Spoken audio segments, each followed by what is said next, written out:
Ontem eu estava celebrando um casamento do Bruno e da Carol, um tempo assim maravilhoso.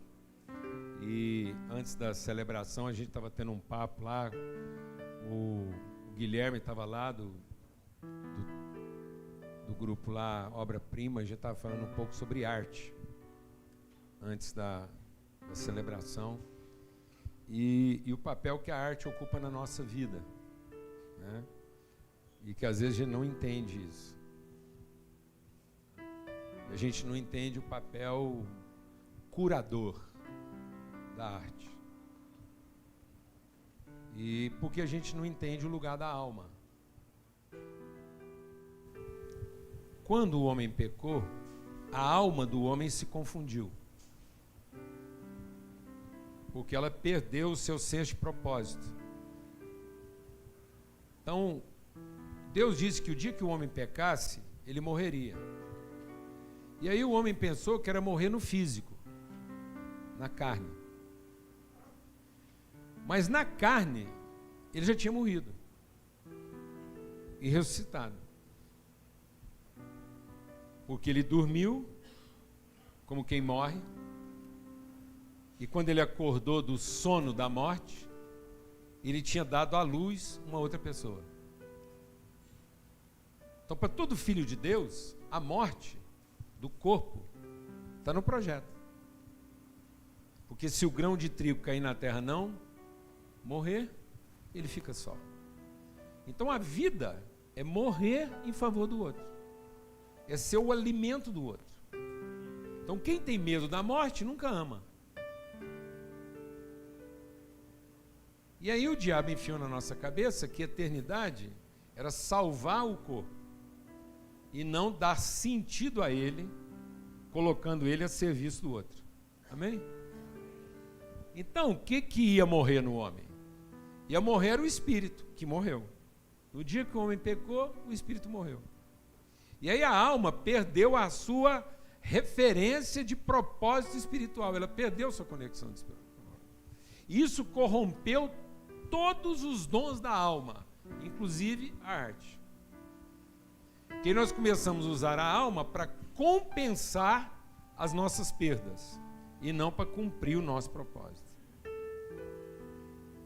Então a nossa arte começou a ser gradualmente levada para nos distrair e não para nos orientar. Então nós passamos a cantar nossas carências mais do que nossas convicções. Isso em Goiás, então, está alcançando assim a arte suprema.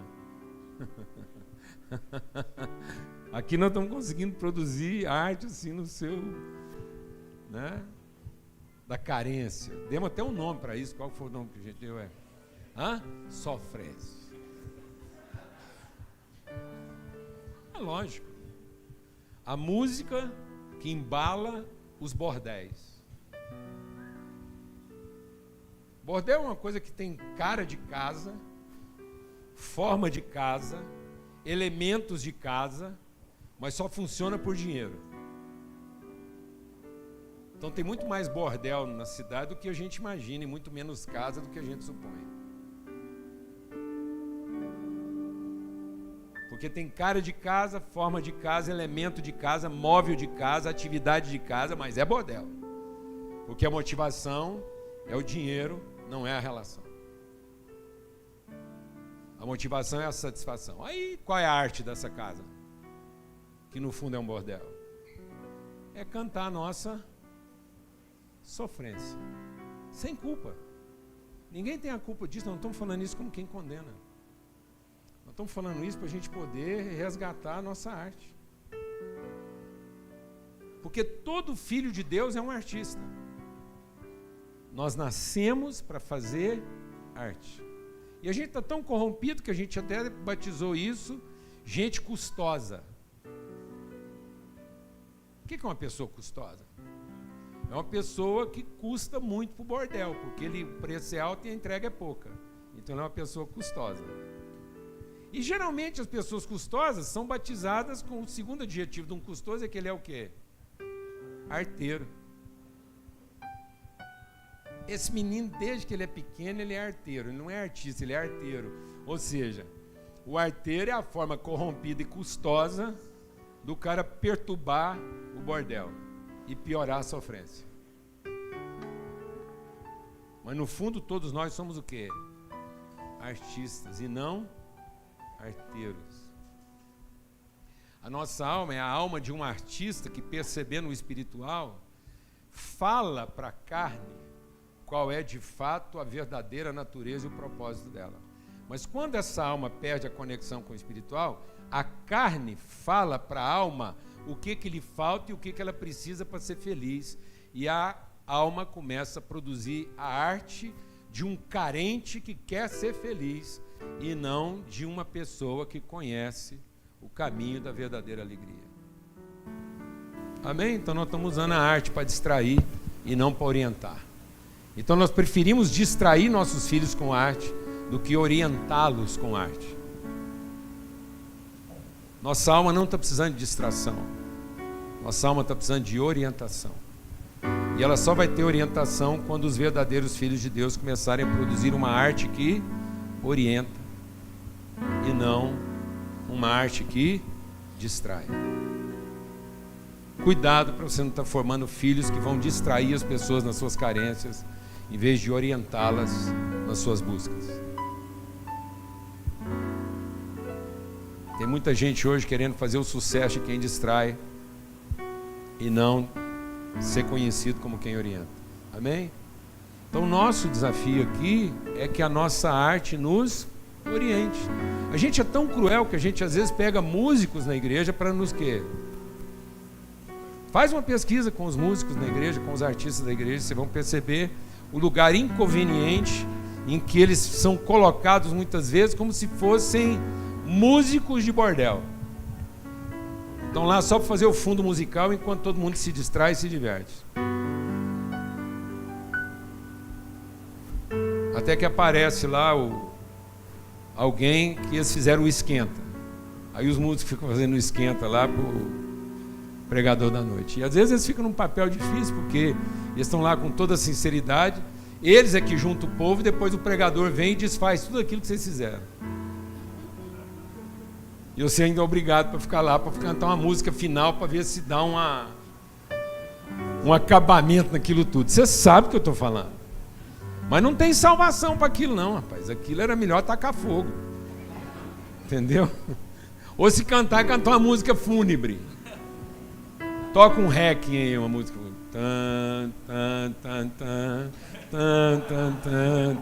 Então tinha culto que tinha que terminar assim. O pregador, agora que ele terminava, fazia o apelo, o músico entrava.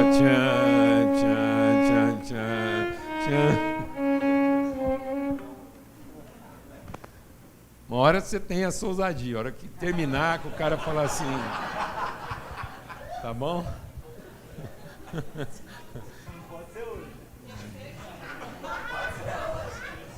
Pode? Você está autorizado. Às vezes é aqui que você vai começar hoje. A gente quer orar e nós vamos continuar nesse clima de arte, a arte das crianças. Como a gente reprime, não é? Criança não pode fazer barulho, não pode movimentar. Meu Deus, que coisa artificial que nós estamos criando para a nossa vida. Parece que a gente não consegue aprender com o som produzido pelos pequenos artistas. Deixa os meninos fazer arte, gente. Se a gente não conseguir aprender virtude com o som das crianças à nossa volta, onde é que nós vamos aprender? Glória a Deus. Em nome de Jesus. E eu queria pedir que a gente cantasse uma música agora que, quando a gente cantou no nosso primeiro encontro aqui, ela me arremeteu a um lugar assim, onde a arte realmente nos redimiu. Foi lá no Reino Unido. A gente foi morar num lugar que é um jardim, mas dado aos desafios que a gente enfrentava lá no começo da nossa vida lá, aquilo parecia um deserto. Parecia que eu tinha levado a minha família para um matadouro. Foi brabeza. Pensa, um trem que foi brabeza. A mulher... Gente, a Lana é muito mais valente do que vocês acham. Pensa uma mulher de fé. Lá foi luta. Do começo ao fim. E a arte lá nos ajudou. Porque era uma arte de guerra, de enfrentamento. Então lá, as batalhas são enfrentadas com arte. A música vai para a guerra. Tanto é que a música sempre esteve presente na guerra. Porque a música dá ritmo, dá harmonia. A música harmoniza os diferentes, ritmiza os descompassados. Então por isso que era importante ter música na guerra, porque aí todo mundo entrava no compasso. Deus venceu batalha só com música, não é? Porque a arte ajuda a gente a harmonizar, a ritmizar, né? A regular. Então, em nome de Cristo Jesus, a gente está falando de todas as formas de arte. Nós somos artistas. Deus criou todas as coisas fazendo arte, declamando. Crie, por isso falei. Então o princípio da fé é fazer arte. É declamar, é declarar, é falar, é pronunciar. Se você pedir para um judeu tradicional desenhar Deus, ele vai desenhar uma boca. Uma boca que fala. Porque Deus criou todas as coisas fazendo arte. Modelando, esculpindo, falando, declarando, cantando, todas as formas de arte. Ele pintou, ele desenhou, ele modelou. Nós fomos feitos a partir de uma manipulação de Deus do barro. Depois ele soprou para a gente poder falar como ele fala. Glória a Deus. Falar nisso, eu quero te dar um testemunho, viu, Fábio? O Paulo Neto, semana passada, chegou lá em casa assim, arrebatado com o testemunho que ele ouviu de você lá no velório do Djalma.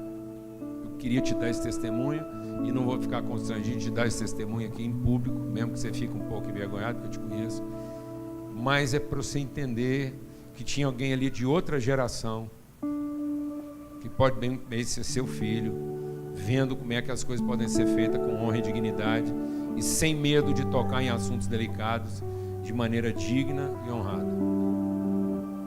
Você fez arte. Amém? Você foi um artista lá e eu recebi esse testemunho em casa, queria honrar você. Glória a Deus. Amém, amados? Em nome de Jesus. Não há lugar. Não há lugar. O que está faltando é sensibilidade. Sensibilidade da alma. Ontem eu posso contar também, a gente viveu um negócio muito interessante. Muito forte, porque as pessoas hoje, a gente é tão religioso que a gente separa. E aí a gente não consegue ser espiritual nos lugares onde a gente mais tem que ser espiritual, porque é religioso. Ontem eu queria introduzir o meu genro nos mistérios da culinária mineira e goiana. Ele vem de um lugar muito bom, é difícil bater a culinária lá de Santa Catarina, Florianópolis. Rei da lagosta, do camarão. Eu queria apresentar para ele o disco. Porque o disco é uma tradição mineira, lá em Minas chama maia. Você sabe por que o disco chama maia em Minas e disco em Goiás? Não. Você não sabe, talvez você ia morrer sem saber. É porque maia é uma referência àquele disquinho da bocha. Por isso que é disco e maia, que é um dos esportes preferidos de Santa Catarina. Então eu queria apresentar a partir do disco de Santa Catarina um disco maia. Ia ser o primeiro disco que ele ia comer. Fantástico. Aí a gente foi lá no restaurante Aquários, sábado, meio-dia. Quem conhece sabe. Transferiram a brinquedoteca para o andar de cima. Meninos subindo no outro. Nós sentamos naquele ambiente espiritual. Pá! De cara, uma travessinha, torresmo de pururuca. Meu Deus do céu, Zé. Aí estava lá na mesa, aquele discão lá, um discão com disquinhos. E ele estava para entrar nesse mistério, a banda começou. Pá! E o bandão. Gente, não tinha lugar mais espiritual que aquele. O trem estava bonito. as famílias. Não é? Um lugar onde você não quer ter 2 pulmões nem 2 rins, você quer ter 2 estômagos. Não é? Ainda mais agora que eu tenho só 30% de um.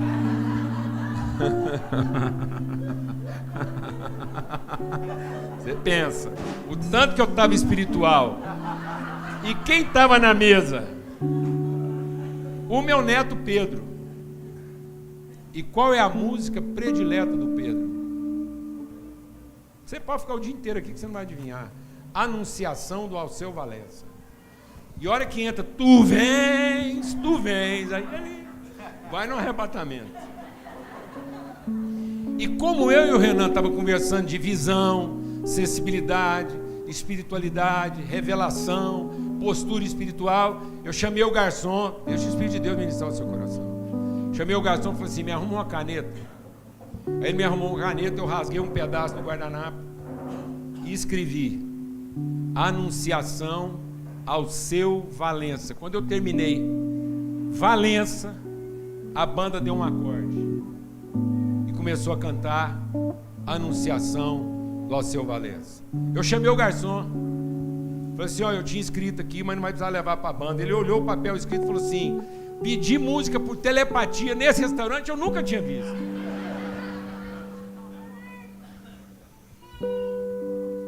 Mas aquele papel escrito não era para a banda. Aquele papel escrito não era para resolver a música do Pedro. Isso quem estava resolvendo era o Espírito Santo, o que é o ambiente espiritual. Aquele papel escrito era para terminar a minha conversa com o Renan. E para selar entre nós dois um pacto de sensibilidade. De nós como família, como povo, como irmãos, entender que não há um lugar. Que todo lugar é lugar. E que toda hora é hora para Deus revelar em nós e através de nós a sua vontade. Amém? Em nome de Cristo Jesus. Todo lugar é lugar para a gente fazer o quê? Arte. Falar daquilo que a gente crê. Vocês estavam juntos lá no velório. A banda que eu conversei ontem à noite e você. Era aquele pessoal lá do Obra-Prima que estava lá tocando. E agora a gente vai tocar uma música aqui. Você conseguiu achar a letra aí? Então, se você quiser ficar em pé, bater o pé, que a música pede. É uma música bem céltica. Vai começar com o violino. E você vê o tanto que é legal. Eu desapontei ele hoje na primeira reunião, porque o primeiro instrumento que o Paulo Neto aprendeu foi violino, a Sara também. Porque lá na Escócia, o violino é considerado um instrumento que qualquer um pode tocar. Porque é um instrumento de festa. Lá eles acreditam que se você esfregar o violino, o que sair dele é arte. O resto é talento. Então aqui nós temos um cara que é talentoso. É só fazer com ritmo. Faz o teste. Faz com ritmo agora. Faz com ritmo. Tchan, tchan, tchan, faz. Não, faz questão. Faz questão. É porque senão as pessoas ficam constrangidas. Eles fazem uma festa que você quer um menino lá, tchan, tchan, tchan, tchan, tchan, tchan, e o povo. Entendeu? Se tiver um tambor e uma rabeca, a festa está garantida. E é assim que a gente vai começar a nossa celebração, na certeza de que esse momento é um momento para a gente entrar na dimensão daquilo que é a vontade do Pai para a nossa vida. Amém? Amém. Aleluia.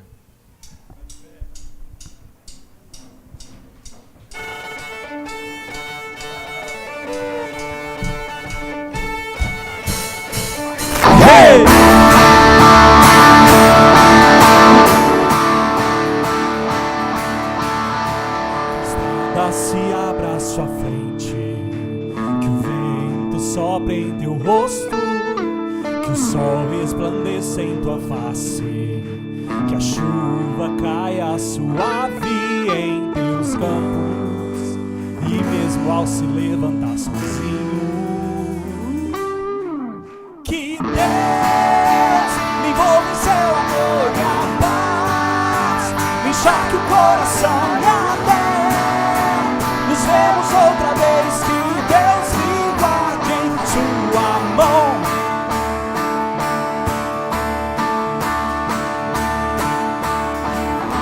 Que as gotas da chuva em teu rosto com a brisa lhe tragam alívio, que as tarefas comuns e diárias não sejam um peso ao teu coração. E mesmo ao se levantar sozinho, se lembre que Deus me envolve em seu amor e a paz encharque o coração e até nos vemos outra vez, que Deus me guarde em sua mão, que Deus me envolve em seu amor e a paz encharque o coração e até nos vemos outra vez, que Deus me guarde em sua mão.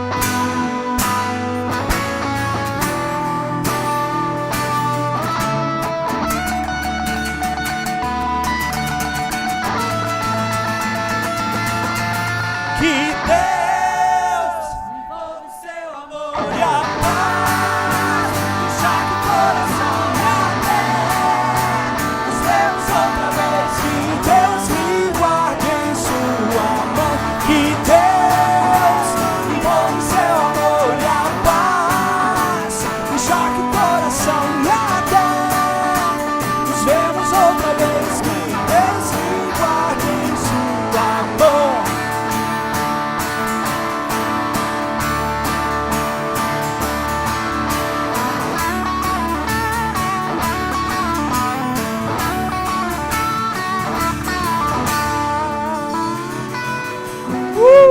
Aleluia! Graças a Deus. Pode sentar. E eu queria chamar aqui o bispo de Floripa, o Renan, vai estar aqui com a gente. E ele está aqui com a família toda. Lidinha, fica de pé aí com o glorioso Pedro. Vem aqui na frente, vem aqui na frente. Vem cá, Pedrão.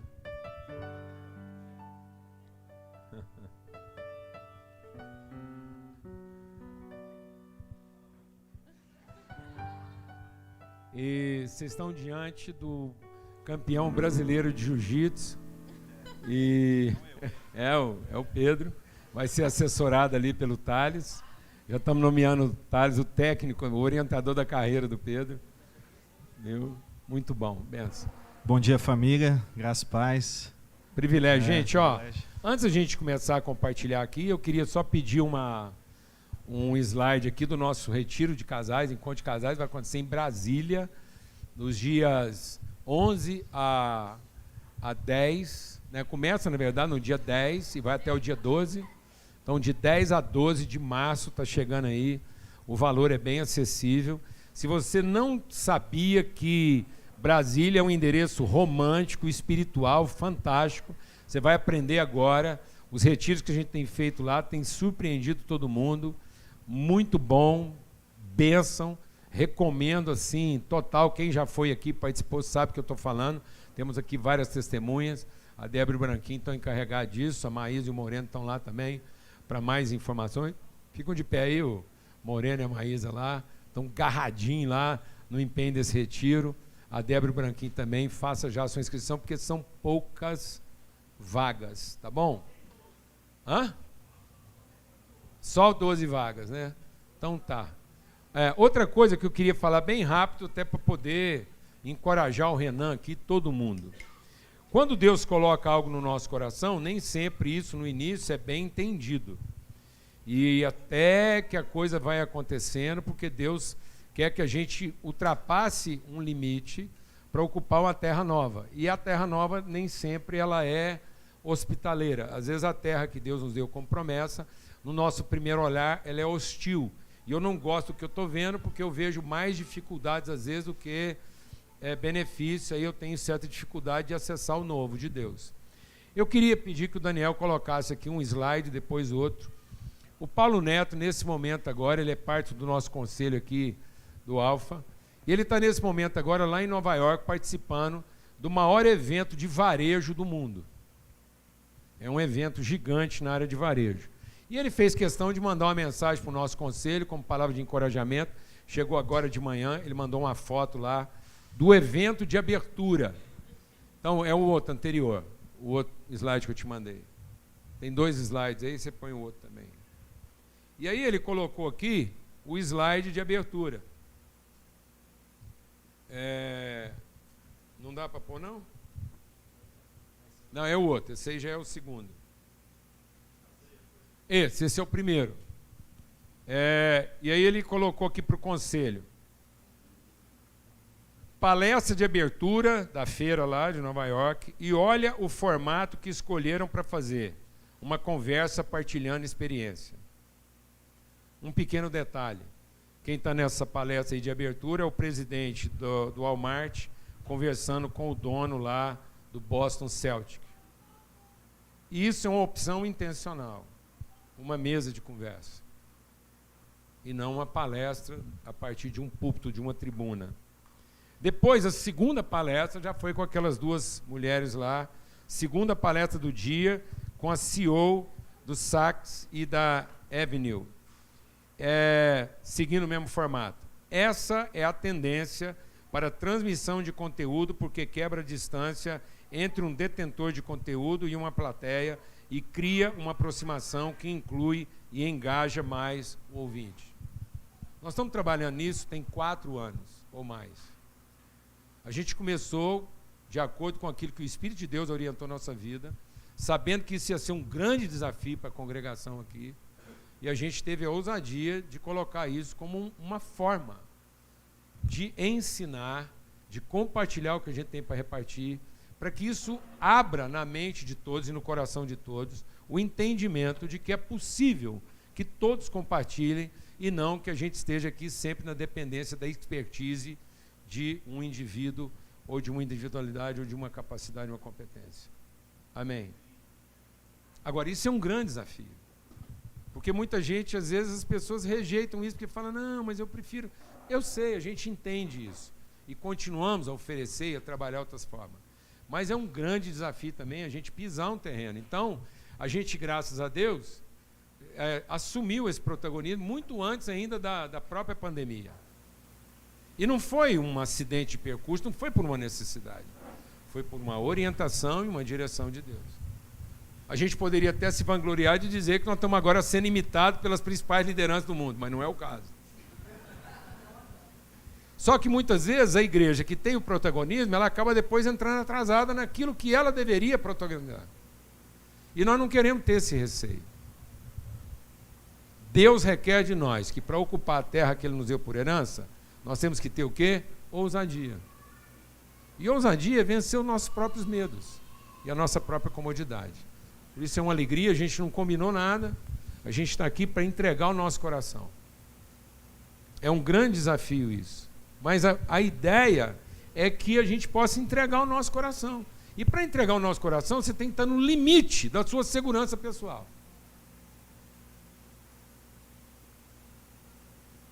E aí você entrega, porque agora eu e o Renan estamos aqui absolutamente dependentes de quem?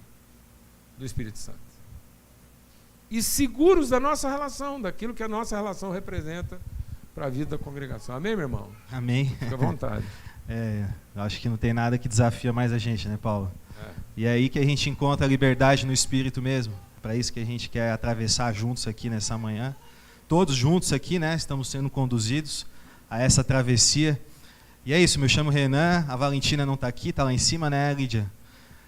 Pode tirar o slide, senão que as moças vão ficar cansadas lá. Sou pai da Valentina, do Pedro. Valentina está com 4 anos, o Pedro vai fazer 2 agora. Eu sou o único genro que deu 2 netos para o Paulo Júnior, então estou lá na frente, né, Paulo? Tem que deixar isso claro, né? Valeu a pena demais, eu acho que para ele, né? Com certeza. E a gente tá É lá... olhar para esses meninos que me consola. Rapaz, O cara Paulo arrastou a mulher, como diz a Isabel. Esse cara chegou aqui como quem não quer nada e levou a Lídia para 3 mil reais de distância. Aí de volta dá uns 2, quase. Dependendo se comprar em cima da hora, é caro mesmo. E a gente está lá em Florianópolis com a Sal da Terra casinha, que começou numa casinha, e aí a gente conheceu aqui o Sal da Terra no Centro-Oeste. Fez 10 anos agora que a gente conheceu a família aqui, e lá nós fomos desafiados, sentimos que Deus estava nos chamando para realmente assim entregar tudo que Ele tinha colocado na nossa vida e formar uma família onde não houvesse limites para aquilo que seria a nossa entrega, né? E desde então a gente tem caminhado nesse sentido, feito esse fluxo, né, aqui com Goiânia e outras regiões. E eu estou nessa palavra que o Paulo disse, né, como um espia. A gente veio olhar a terra aqui, a gente vê a minha terra, a nossa terra de fora, chamando amigos aqui para a gente enfrentar os inimigos que nós temos lá, porque nós estamos ocupando uma terra tão desafiadora quanto a terra de vocês aqui, né, onde o estado espiritual ele tem se tornado assim difícil, né, da gente conseguir comungar e revelar esse Espírito de Cristo. E nesse sentido assim, Deus tem chamado a nossa casa, a minha casa, em realmente avaliar o nosso coração nesse momento, porque a gente vem caminhando, a gente desfruta de tanta coisa, dá fruto, todos nós aqui cremos em Jesus, confessamos a Cristo, e aí Deus nos chama para uma comunhão do Espírito muito mais profunda. Ele nos chama para uma glória muito mais profunda. E talvez no caminho a gente às vezes vai abafando aquilo que é esse chamado na nossa vida. A gente vai se deixando levar pelas preocupações da vida, a gente vai amando mais a glória dos homens do que a glória de Deus, a gente vai amando mais aquilo que a nossa individualidade pode produzir. E é muito forte isso, assim, o tanto que nós precisamos cair na terra e morrer, como o Paulo abriu aqui, o grão de trigo caindo na terra, ele precisa morrer, porque senão ele fica só. Essa casca, ela precisa ser quebrada várias vezes. A gente precisa andar, né, negando a nós mesmos, carregando a cruz, como nós vemos o resumo, né, de Jesus nos chamando para nos esvaziarmos, né, da nossa individualidade. E nesse sentido eu tenho uma palavrinha aqui, Paulo, para a gente compartilhar. Não combinei nada, não sabia se era para dar um testemunho, para falar uma palavra, enfim, é tudo, né? E aí eu estava aqui ontem... É tricurso, é entrada, prato principal e sobremesa, é tudo. Lá em Lucas 12, no versículo de número 16, número 13, na verdade, Lucas 12, 13, Jesus fala da parábola do rico tolo.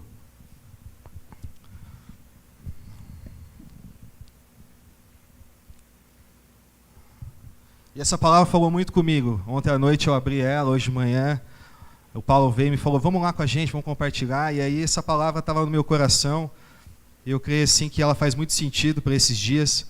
E aí diz assim, nesse ponto, um homem que estava no meio da multidão disse a Jesus, mestre, diga que reparta comigo a sua herança.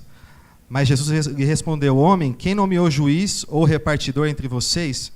Então ele lhes recomendou, tenham cuidado e não se deixem dominar por qualquer tipo de avareza, porque a vida de uma pessoa não consiste na abundância dos bens que ela tem.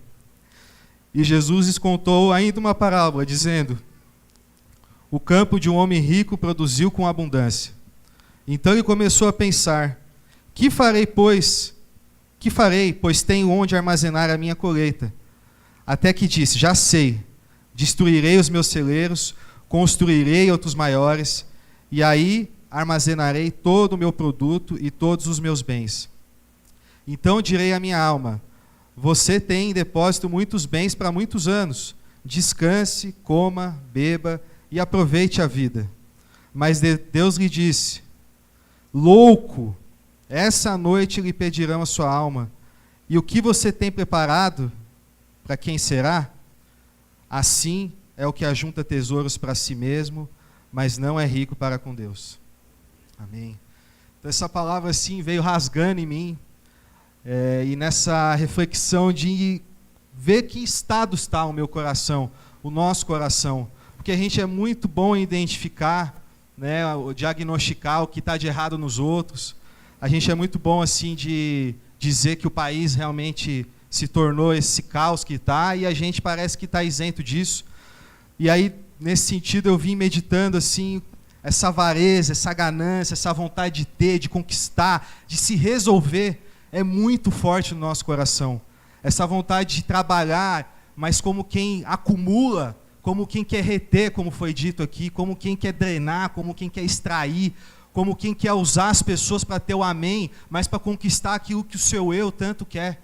Essa avareza de quem já tem dons, tem recursos, tem as condições, olha para isso e acha que é dono disso e quer ampliar isso para que isso continue servindo só a si. Isso é muito forte no coração do homem. Isso é muito forte no nosso coração. Então, nesse sentido, assim, eu fui vendo, meu Deus, que glória que nós estamos vivendo. Que glória é essa que a gente tem depositado no nosso coração? Que riqueza é essa que nós chamamos, dizemos que temos? O que define a riqueza no nosso coração? Aí eu queria só abrir também rapidamente aqui em João 12, versículo 42 e 43, Jesus disse assim: muitos creram na palavra, muitos creram que Jesus era o Filho de Deus enviado, mas por causa dos fariseus, naquele contexto, não confessaram para não serem expulsos das sinagogas, porque amaram mais a glória dos homens do que a glória de Deus.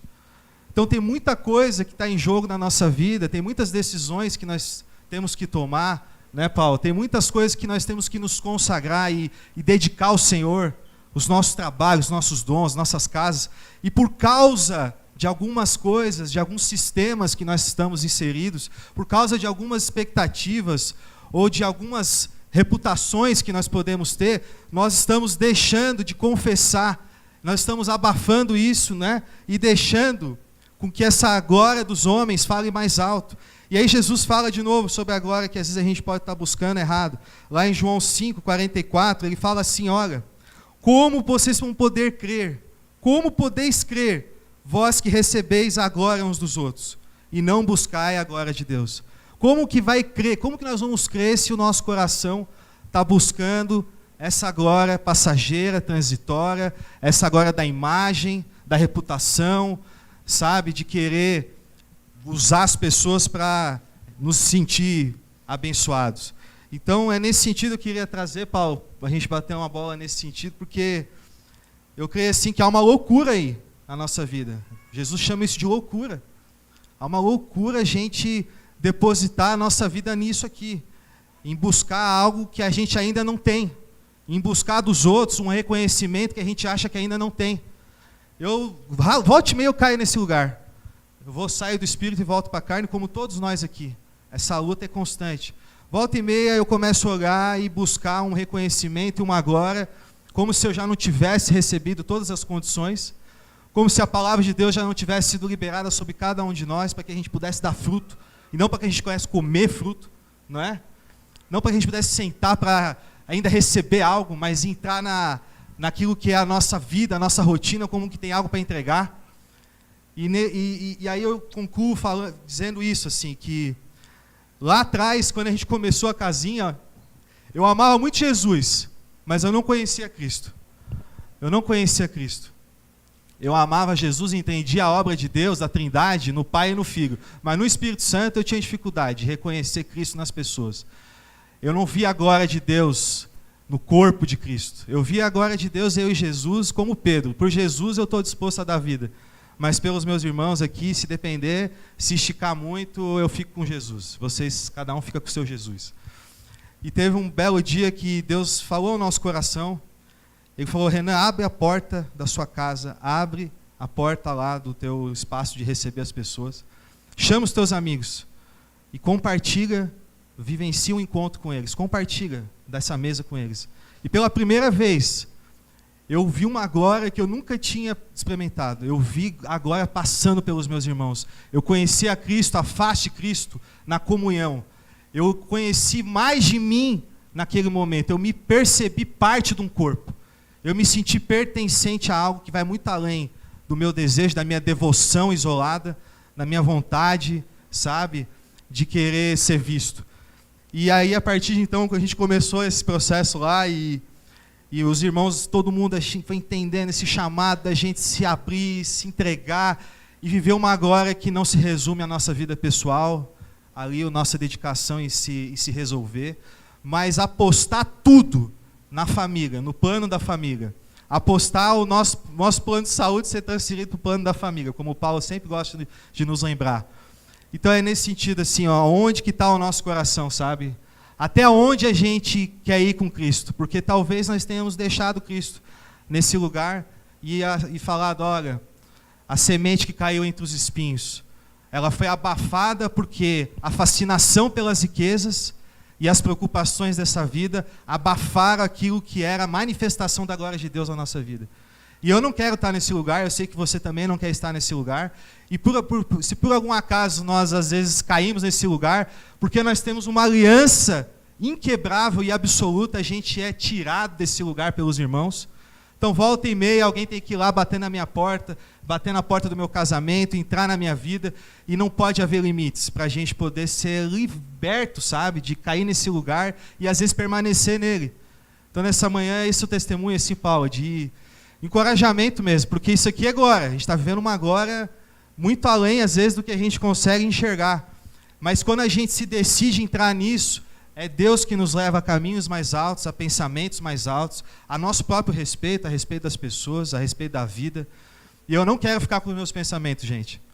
Porque se eu me inclinar nos meus pensamentos, os meus ideais, se eu apresentar para o corpo, para as pessoas, algo que não nasceu na minha relação com elas, e no amor, no respeito que eu tenho por elas, eu tenho certeza que eu vou me preservar e vou me poupar daquilo que é a travessia que a gente está falando aqui, que Deus nos chama para atravessar. Amém? Eu faço questão de fazer um apelo aqui para você. A partir de hoje à noite, vai estar postado lá no YouTube, no nosso canal lá, Sal na Rede, as 2 reuniões. Você não pode participar desse encontro aqui sem ir lá depois e ver o que foi compartilhado aqui no nosso primeiro encontro. Você não pode. Porque senão você vai se beneficiar de um resultado sem entender o processo. E o que transforma a gente é viver o processo e não desfrutar o resultado. Então você tem que ir lá e ver o que foi compartilhado nessa mesa aqui, com o Cláudio sentado aqui, eu sentado aqui, e o Renan não estava aqui. Esse é o detalhe mais importante. O Renan chegou aqui no final da reunião, ele não acompanhou a reflexão do Cláudio, ele não acompanhou a leitura, e eu já vou te adiantar, o Cláudio fez a leitura em Mateus no capítulo 6. Sermão do Monte, em que Jesus diz assim: quando você der uma oferta, que a sua mão direita não sabe o que a sua mão esquerda fez, ou vice-versa. Quando você orar, querendo ser reconhecido pelas suas orações, então o reconhecimento das suas orações já é a sua paga. Então tudo que você fizer querendo ser reconhecido, você já teve a sua paga. Se você der uma oferta querendo ser reconhecido pela oferta, você já foi recompensado. Se você for um rezador que quer ser reconhecido na sua capacidade de reza, você já recebeu a sua recompensa. E se você fizer um jejum, ficar com a cabecinha assim, o que você está fazendo, irmão? Estou jejuando, estou numa campanha, estou na luta. Então, você já recebeu a sua recompensa. As pessoas vão ajoelhar no seu pé, vão fazer uma estalta sua. Às vezes você vira até um santo póstumo. Já teve. Já teve. Porque Deus não precisa da nossa reza, Deus não é o recompensador dos nossos esforços. Ele não é devedor de coisa alguma. Deus não é devedor de coisa alguma. Porque Deus não quer nem para si o reconhecimento. Deus quer o conhecimento. Então o que Jesus está dizendo lá, e está repetindo aqui, que o grande patrimônio de um filho é conhecer o coração do pai e não desfrutar do seu patrimônio. Então, se você está deixando para a vida das pessoas um patrimônio e não um coração, você está fracassando no seu propósito.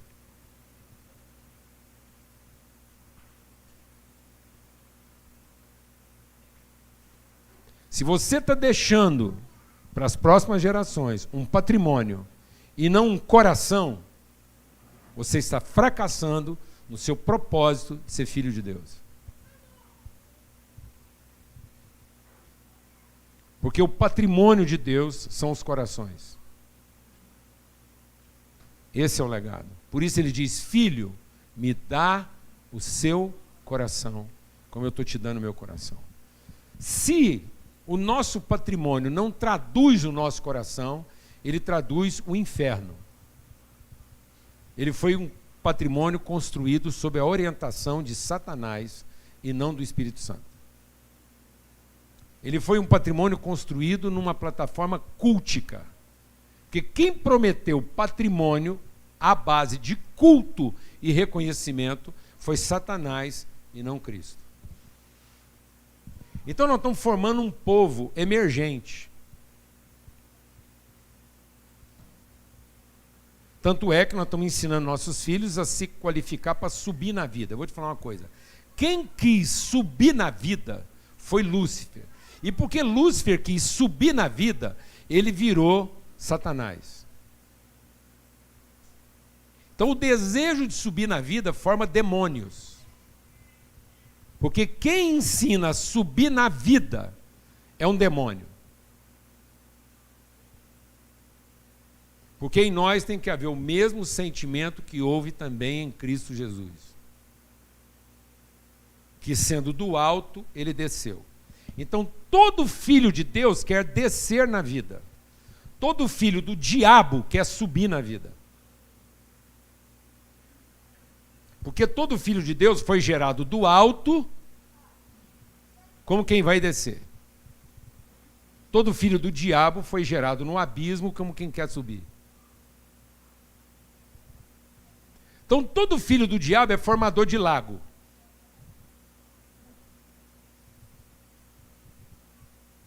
E o lago já não existe na eternidade. O que existe na eternidade é rio. E todo rio é rio porque desce. Então o que sobe é lago, já não existe. Só tem um lago na eternidade. O lago de fogo e enxofre. Porque o capeta é morador de lago. Mas Deus é formador de rio. Aleluia, irmão. Glória a Deus. Então por isso que Deus te prometeu um descendente e não um subinte. Aí você fala: estou cansado de carregar os 6 nas minhas costas. Logo, você formou um subinte. Se você tivesse gerado um descendente, você estava aliviado.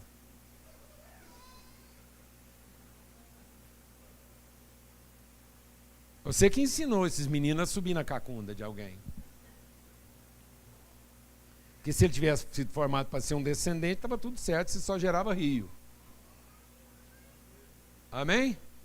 Então, quando Jesus fala de um novo nascimento, como está dito, é nascer do alto. Ou seja, nascer da revelação de quem vem do alto e tem algo para oferecer. Então é o que Jesus está dizendo assim, ó.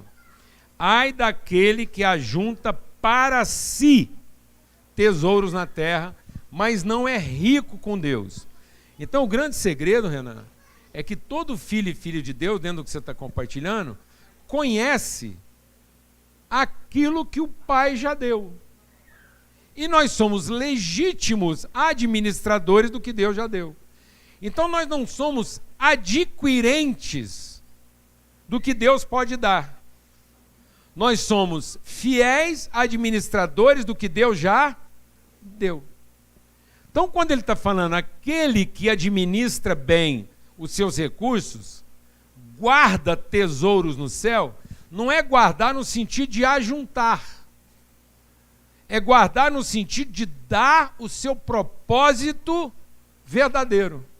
Então eu sou um guardador dos tesouros do céu, porque eu sei qual é o verdadeiro destino deles. E o meu galardão vai ser voltar para casa e chegar lá e encontrar o meu depósito vazio. E o meu pai alegre, fala: entra, filho meu. Vamos lá no seu depósito para você ver que está tudo o quê? Vazio. Porque você foi um fiel guardador daquilo que eu te entreguei. Porque toda vez que eu tento proteger o que Deus colocou na minha mão, eu mato a sua essência. Porque eu transformo aquilo que seria uma semente em grão. E qual é a diferença entre uma semente e um grão? É a forma? Não. É o tamanho? Não. Você nunca vai saber o que é uma semente e um grão até que você coloca ele na terra.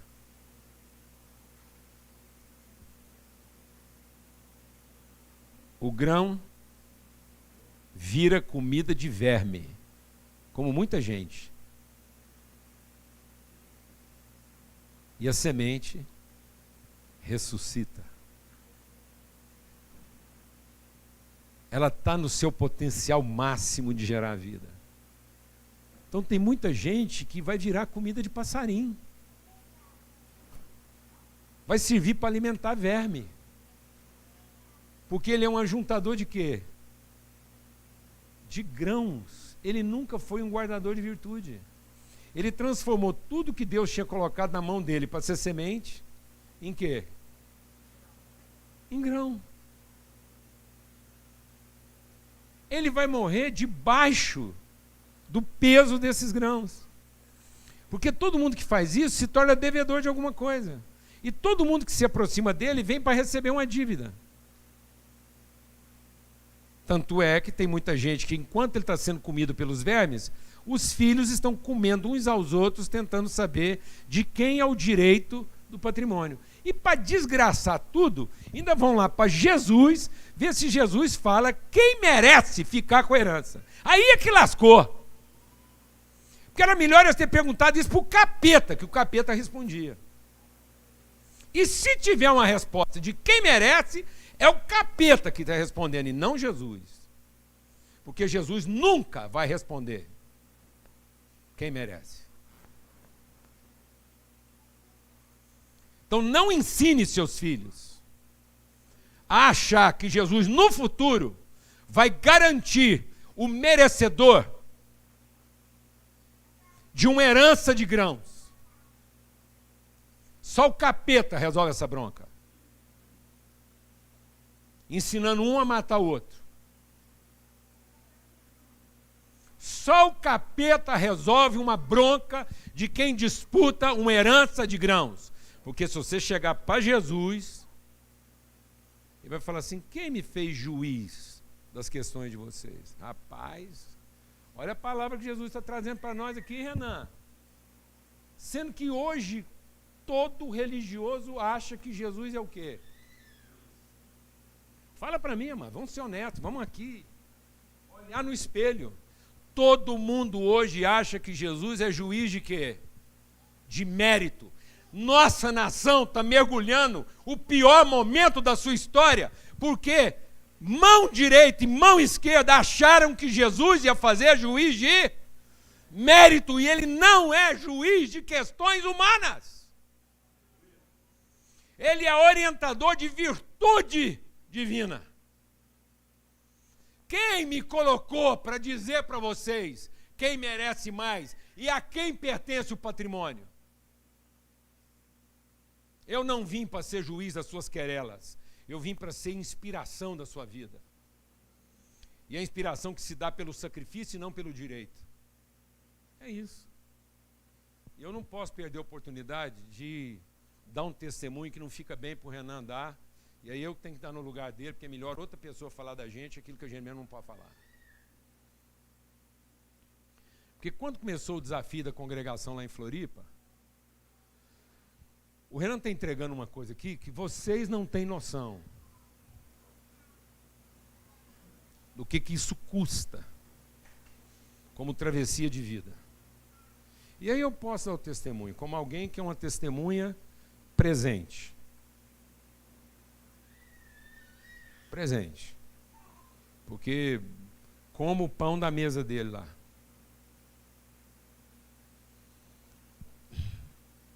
O Renan vem de uma família muito bem sucedida financeiramente. É um príncipe na cidade. E não pelo aspecto financeiro, mas pela história construída lá. O Renan e a Lídia moram hoje naquilo que é sonho de consumo de muito jovem, de muitas pessoas, em termos de qualidade de vida. É mais ou menos como morar aqui na região do Alphaville aqui. Com a praia de Jurerê na porta. Aí você já viu. É um upgrade. Então eles moram lá na região de Jurerê, mas não é Jurerê, eles ainda moram na região de Jurerê International. Entendeu? Aí, entendeu? É porque senão as pessoas não entendem. E aí Deus faz uma obra revolucionária na vida desses jovens. Uma revolução espiritual. E eles querem fazer diferença na sua geração. Mas qual era a ideia básica, elementar? Vamos montar uma igreja. E vamos abençoar a nossa geração, o povo aqui em volta com a igreja. Mas só que a ideia dele de igreja é o seguinte: a gente monta a igreja, trabalha suado para pagar a conta e a gente contrata um especialista para vir fazer a coisa funcionar. No caso, um dos candidatos a ser esse especialista era eu. E ele nem sabia que eu ia ser o sogro dele. E aí, enquanto eles estavam lá negociando, eu sentei com eles e falei assim: ó, se vocês estão pensando que eu vou vir para cá prestar esse serviço, eu não sou candidato. Porque eu não acredito nisso. Eu não acredito em serviço contratado. Eu acredito em trabalho feito. Então, se a minha vida pudesse ser inspiração na vida de vocês, por trabalho que vocês têm para fazer, nós estamos juntos. Mas se a minha vida for uma contratação para substituir o trabalho de vocês, eu não sou quenga. E nem nós vamos abrir aqui em Floripa um prostíbulo. Vamos trabalhar? E aí foi uma luta. Porque hoje a congregação lá está consolidada, é uma bênção para a cidade, fala com a cidade, é uma congregação simples. Desafio você a agendar uma visita à congregação, filha dessa congregação, que funciona lá em Florianópolis. Muita gente já foi lá, visitou. O Cláudio acabou de chegar agora de lá, da casa do João. E um conselho de jovens, todos no conselho, lá são 4, 5 conselheiros, todos na faixa etária de 30 e poucos anos. Nós não temos um conselheiro lá com mais de 40. Todos casados, todos com crianças pequenas, todos com vida profissional.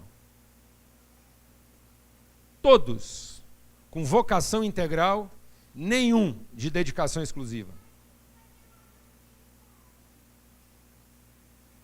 Todos de vocação integral, estão 100% compromissados com a vocação deles de liderar uma comunidade, nenhum de dedicação exclusiva. Todos têm uma agenda pesada. Nenhum deles está protegido por Jesus. O Renan agora mesmo e a Lídia estão vivendo um desafio na área da saúde com o Pedro. Um prognóstico que pode ser simples ou que pode ser muito grave para o resto da vida. O filho do Ivan estava na UTI ontem. Está hoje na UTI. Luta. Vida real. 0 requisição de mérito. Nenhum deles pode chegar diante de Jesus e falar: o que está acontecendo? Nós estamos aqui trabalhando para o senhor está de sacanagem com a gente? Não, amados. Nada disso. Não é requisição de patrimônio, é compromisso com a verdade. É a vida como ela tem que ser vivida. onde não há separação, onde você pede música por telepatia. E se não funcionar assim, então não funciona de jeito nenhum. Ou nós estamos nisso com Deus e Deus está nisso com a gente, ou então nós não estamos entendendo o que Ele nos entregou.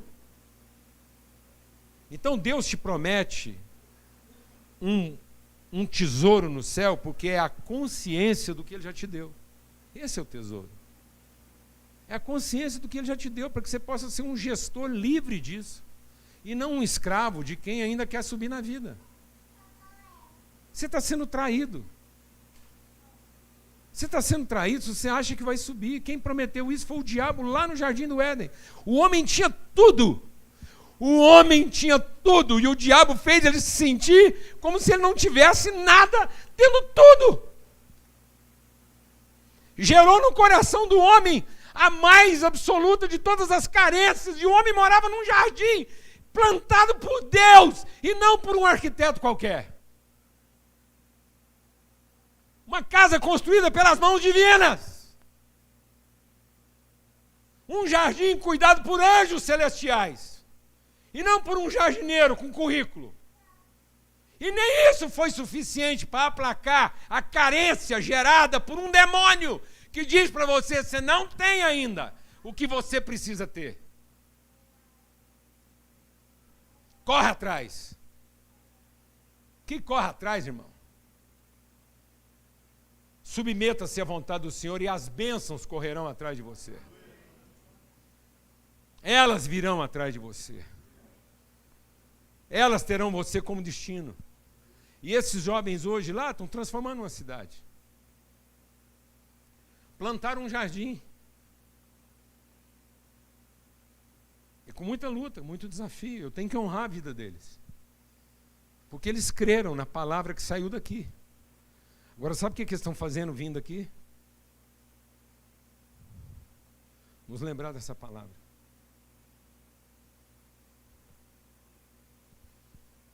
Eles vão achar que nós mentimos para eles. Amém, irmãos? Eles têm que encontrar aqui entre nós aquilo que nós dizemos para eles que era verdade, e eles creram e estão fazendo isso funcionar. Antes que a nossa colheita seja tão grande que a gente caia na tentação de querer proteger. Porque é isso que acontece. Nós plantamos e colhemos. Agora, cuidado, porque entre a colheita e o propósito dela, a gente pode se tornar o quê? Protetor do resultado. E a gente administrar mal nossa riqueza. Foi aquilo que Deus gerou aqui entre nós. E a fé que Ele colocou no coração dos jovens, das pessoas aqui, que inspirou a vida deles. Agora eles estão vindo aqui para nos lembrar que você não é pai de emergente. Você não está formando seus filhos para subir na vida. Você está preparando eles para conseguir descer. Fica firme, porque a descida é grande. E se você se recusar a descer, Deus te empurra. Você desce que nem que for capotando.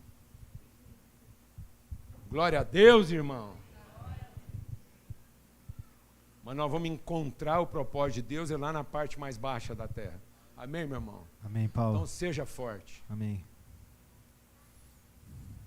Porque você já andou tomando umas capotadas aí, que eu sei. Essas lutas com filho, com casa, com tudo. Tem hora que você fala assim, gente, parece que Deus está me passando uma rasteira e não me colocando em pé. É isso mesmo. Preocupa não, é isso mesmo. Tem hora que Deus, para colocar a gente em pé, primeiro precisa nos dar uma rasteira. Porque a gente estava ensimismado, achando que Ele seria juiz do nosso mérito. Que nós poderíamos apresentar as questões que nós temos com os irmãos para Ele, e Ele não ia nos proteger de um irmão ruim. Deus não vai te proteger de um irmão ruim. Deus vai oferecer um irmão bom para ele. Porque você não está precisando de ser protegido de um irmão ruim. Ele está precisando encontrar um irmão bom. Que faça o bem. Que não tenha medo de descer. Glória a Deus, irmãos. Aleluia. Então, em nome de Jesus. Amém, Renan? Sim. É muito bom esse seu irmão. Seu amigo, melhor ainda. Mas ser seu sogro é espetacular. Beira o arrebatamento. Testemunhar sua honestidade, seu empenho, seu compromisso com a verdade. É a sensação de poder morrer. Hoje eu olho lá para o Pedro e para a Valentina e sei que eu poderia morrer em paz, porque eles não são filhos da mãe. Eles têm pai. Eles não nasceram num bordel, sem saber quem é o pai deles. Eles nasceram numa casa, numa família. Amém? Então, ser forte, seja corajoso, a chapa é quente, a descida é braba. Foi essa palavra que você deu no meu casamento, ser forte e corajoso. Exatamente. Josué entrando na terra, Paulo. Estava Amém. lembrando disso ontem. E é isso. Nós não vamos encontrar ventos favoráveis. Não faça os seus filhos pensar que os ventos serão favoráveis. Não prepare os seus filhos para dias favoráveis. Prepare os seus filhos para ventos contrários. Se eles estiverem preparados para ventos contrários, eles vão tirar de letra os dias favoráveis. Mas se eles crescerem na ilusão de que Jesus vai garantir para eles dias favoráveis, eles ficarão totalmente perdidos nos ventos contrários. Amém? Em nome de Jesus, amados. Recebe a unção que está sendo derramada aqui. Recebe esse batismo. Eu vou pedir para o Renan orar por nós. Eu vou pedir que todo jovem aqui, na faixa de 40 para baixo, não é que os acima de 40 não têm esperança, não, mas é porque é mais difícil. Eu oro para os acima de 40.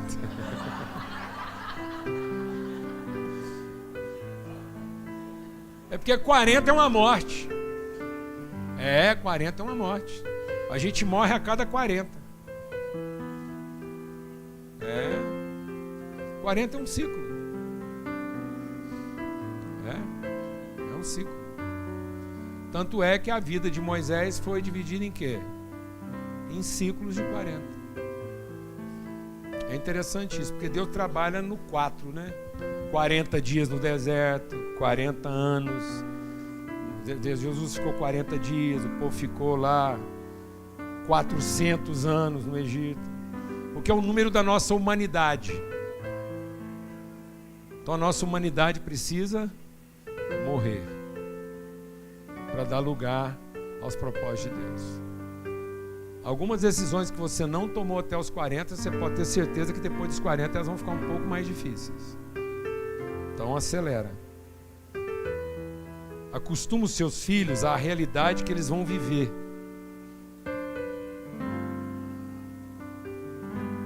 Quantos anos você tem? 33. Quantos anos tem a Zara? 2,5. Então isso quer dizer, fique esperto. Vou te dar uma dica aqui. Vou compartilhar um segredo com você para todo mundo. Isso quer dizer que quando você tiver 43, a Zara vai estar com quantos anos? 10.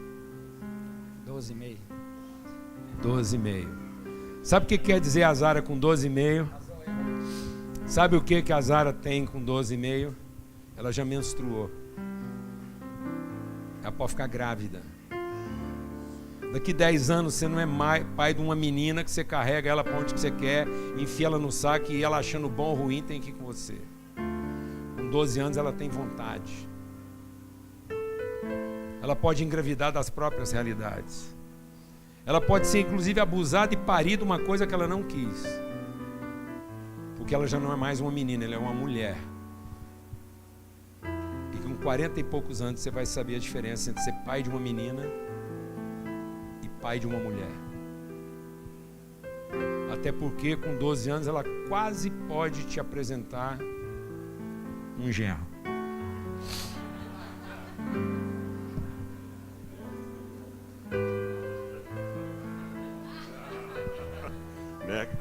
Tá vendo? Como é que já tem um cara aqui que queria estar com 80 para morrer e não é isso? Já tem um aqui querendo antecipar o ciclo dele. Mas fica tranquilo, com mais 10 você está quase lá. Viu? Com mais 10 talvez eu e você estamos poupados de ver isso.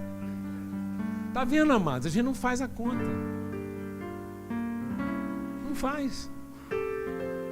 Então existem algumas decisões agora na vida de vocês que têm que ser radicais. Porque depois elas serão muito mais difíceis. Depois você, para introduzir essa mulher na terra prometida, é muito mais difícil. Porque você não preparou a terra para ela. Então tem muita gente hoje sofrendo porque ele não preparou a terra. Ele acumulou um patrimônio como se o desafio maior dele não fosse preparar a terra. Nosso desafio não é patrimonial, amados. Nosso desafio é cidadão.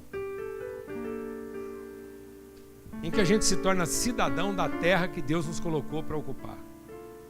Esse país não está padecendo falta de patrimônio. Esse país está padecendo falta de cidadania. Onde a primeira coisa que um jovem bem-sucedido nesse país pensa, não é em transformar a nação, é ir embora dela.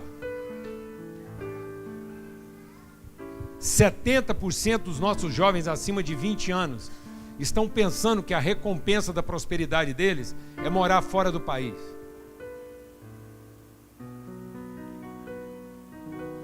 Porque está pensando em quê? Em subir na vida. E não em descer as partes mais baixas da terra para transformar essa realidade.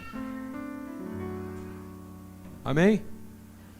Você pode orar por nós? Nossa. Eu queria pedir que todo mundo que estivesse aqui na faixa de 40 menos, ficasse de pé e recebesse essa palavra profética com ousadia, com fé. E o Renan vai entregar isso aqui para nós, vai derramar, vai abençoar. Tá bom? Se você fez 40 anos, essa semana tá valendo ainda. Se você fez o mês passado, pega carona. Se você ainda não é 41 completo, pode. 41 pode, tá lá, ó. Viu? Tá valendo. E recebe, você diga assim, eu recebo, em nome de Jesus. Amém. Você vai baixar sua cabeça, fechar seus olhos. A gente tem um tempo de intimidade mesmo com o Pai. Senhor, Pai, nós queremos responder nessa manhã ao que o Senhor está falando ao nosso coração. O Senhor está falando com cada um de nós. E a palavra que vem no meu coração é que levanta-te. Levanta-te você que está aí, não só fisicamente agora de pé, mas levanta-te e disponha-te, porque vem agora do Senhor raiando sobre ti. Vem agora do Senhor agora transformando, limpando, gerando uma nova disposição, um novo empenho, um novo compromisso, uma nova consagração. Diante do Senhor, nós queremos responder nessa manhã, Pai. Eis-nos aqui, envia-nos, Deus, é através de nós que o Senhor quer se manifestar, Deus. Nós não queremos orar para que o Senhor faça nada fora de nós, mas o Senhor faça através de nós. Rasga o nosso coração nessa manhã. Rasga, quebra as portas das nossas casas, podem estar fechadas nessa manhã, para que a gente veja a Tua glória passando sobre as nossas casas, Deus. Sobre os nossos filhos, sobre os nossos netos, Pai, pela nossa descendência, Deus, em nome de Jesus. Senhor, que o Senhor batize as nossas línguas, Deus, com arte, com cânticos espirituais, Deus, com manifestações que vêm do teu coração, Pai, não da nossa carência, como foi dito, Deus, não da nossa carência, Senhor. Em nome de Jesus, nós queremos levantar nessa manhã, levantar e responder, Deus, dizer mesmo com a nossa boca, diga nessa manhã, eis-me aqui, diga nessa manhã, declare isso para o Senhor, declare isso para o nosso Pai, eis-nos aqui, Deus, envia-nos, Pai, em nome de Jesus, Deus, em nome de Jesus, amém. Aleluia. Diga aí, eu recebo, toma posse disso, porque é uma entrega. É um homem, um empresário, um trabalhador, uma vida, uma rotina como a sua, mas que assumiu a responsabilidade de ser bênção, com todas as dificuldades, todas as lutas, mas não retroceder. Amém? Então recebe isso. Que o amor de Deus o Pai, a graça bendita do seu Filho, a comunhão, o testemunho, o selo, a revelação do Espírito Santo de Deus seja sobre todos, em todos os lugares, hoje e sempre. Amém. Amados, muito obrigado por todo o carinho manifesto pela vida da Alana. A Alana passa bem, já está estreando a sua nova versão Slim, então já está lá, agarrada. Obrigado pelo cuidado, atenção. E olha aqui, ó, nós estamos com pouquíssimas vagas. Na verdade, a gente está abrindo assim uma exceção para incluir mais alguns casais na viagem Terras Bíblicas, que vai acontecer de 2 a 10 de maio. Então fala com a gente, anota aí, tira uma foto, entra em contato, porque nós estamos encerrando aí o grupo, tá bom? Um forte abraço, vamos em paz.